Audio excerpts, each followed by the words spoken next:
I recently read that there are 4 stages of Santa for every person. Stage 1, we or you and I believe in Santa Claus. Do you? Stage 2, you don't believe in Santa. Maybe along the way something happens and suddenly you no longer believe that there is Santa Claus. Stage 3, you are the Santa Claus. This time, making people believe that there is Santa Claus.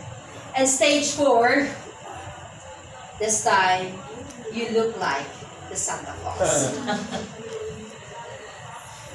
Ladies and gentlemen, in my case, I have only 3 stages of Santa, but these 3 stages are quite mixed up.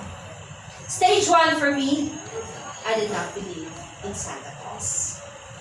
As a child, I was raised in a family where I was exposed to the difficulties of life. So as a child, I believed that life is difficult, life is a constant struggle. And even though I had my best friend, along my journey, I lost her. She died at a very young age.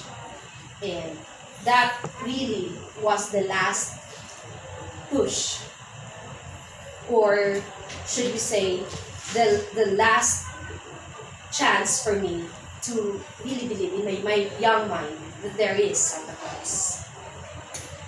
So that's what my stage 1. Fast forward, high school.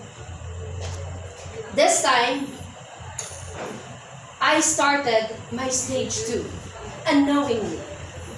Because this time, I started to believe in Santa Claus. But something happened in my stage 2. Because the Santa Claus I found, and the Santa Claus I started to believe in, was not the chubby man with the fluffy outfit that we are exposed to.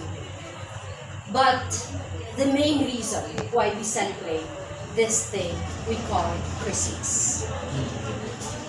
The first person who made me believe that there is Santa Claus was Sister Nieves. When I was in high school, she was the first one to welcome me or to welcome us at the dormitory, ladies' dormitory. And the unfailing kindness in her countenance, the way she welcomes us at the dormitory as if we were her children, made me believe that there is something good. Made me believe that, wow, there's something to look forward to. More than the difficulties of life, there's something greater that we could look forward to. This made me believe that. Second person who made me believe that there's Santa Claus was when I was in college. This time, I was in the youth ministry as the head or the leader of the youth ministry. But still I was struggling. At the front, I was leading the young people. But behind me, leading the young people, was my personal struggles in my finances, in my family, and in my studies. There was one time, I attended the meeting with the elders. And unknowingly with the elders, I was so broke during that time. Literally, no coin, no penny, not a penny in my pocket.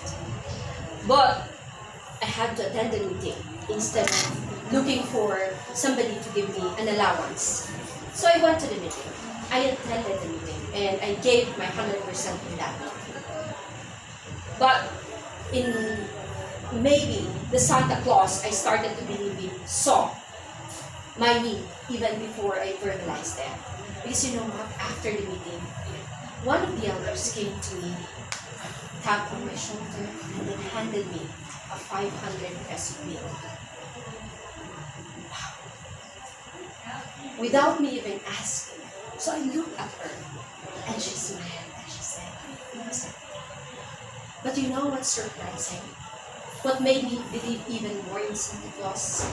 It's because that amount was the exact amount I needed the next day. 500 pesos, no more, no less. It made me really believe. So it strengthened my belief in Santa Claus. The third reason why I believe in Santa Claus is the miracle of my dad. Fast forward to my life as a young lady. My dad started to get sick. He had this illness called TB of the bone. And he was so sick, he got emaciated, and he was brought to the hospital with no hope of recovery. But this Santa Claus that I came to believe in can really do more than the doctor's prediction that my dad will have only 3 months to live. Because this Santa Claus strengthened my belief in him when my dad recovered after 2 months in the hospital, even with 1 arm less. So that's my stage 2. I really now believe in Santa Claus. A different Santa Claus. A Santa Claus who is greater than any of us, than any problem that we can have. My stage 3 is quite a mix again. Because it's a mix of stage 3 and 4. Sometimes I look like Santa Claus in the literal sense. And sometimes, a lot of times, I try my best to be the Santa Claus. To my kids, to my students, to my friends, and to the people I know. And I found the joy of giving. Not just my resources, but giving off my time, my treasure, and my talent to the people I meet. And this is where I really believe also in the statement that goes, it's better to receive, it's better to give than to receive. And you know, as I remember and I think of Manny Pacquiao having that as his motto, especially when he will have his boxing match. So ladies and gentlemen, those are my stories about Santa, and hopefully we will all become Santa Claus in the real sense. Good evening.